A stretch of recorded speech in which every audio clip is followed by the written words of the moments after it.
Pinagbabaril ang isang barangay hall sa Arayat, Pampanga. Patay ang barangay chairman. Ang nangyaring paamaril sa pool sa CCTV. At live mula sa Arayat, Pampanga, nasa frontline na balitang yan, Brian Basa. Brian, anong motibo raw sa krimen? Bok, may giit ng pamilya, politika ang ugat ng pananambang kay Barangay Lakyos Chairman Mel Lumbang. Hindi raw ito ang unang beses na pinagtangka ang patayin si Lumbang. Pinagbantaan na rin ang buhay niya noong 1999 at 2001. Tatakbo raw sanang Vice Mayor ng Arayat si Lumbang sa 2025. Pero hindi na yan mangyayari dahil nakaburol na ang kanyang walang buhay na katawan.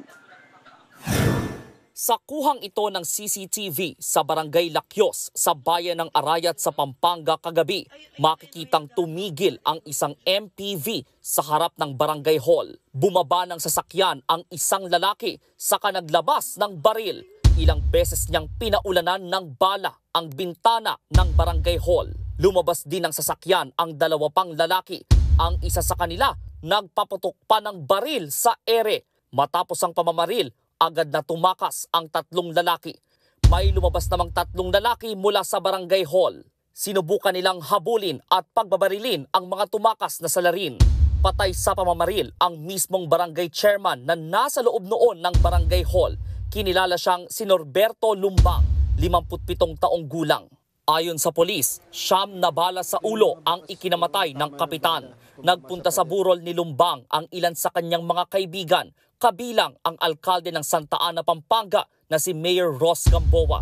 Blanco siya sa posibleng motibo sa pagpatay, pero panawagan niya. Sana matuldukan na yung patayan dito sa Arayat.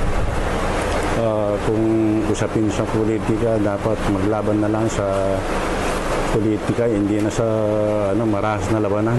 Opo. Kawawa yung mga tao dito sa Arayat. Ayon naman sa tanggapan ng Central Luzon Police Regional Office, nagsasagawa na sila ng investigasyon para mabigyan ng hustisya ang pagkamatay ng barangay chairman. May gumugulong na rin umanong operasyon para matunton ang mga salarin. Bukod sa pagdadalamhati ng pamilya at mga kabarangay, namamayani rin ang takot. Katunayan, tumangging humarap sa kamera ang mga kaanak ng biktima.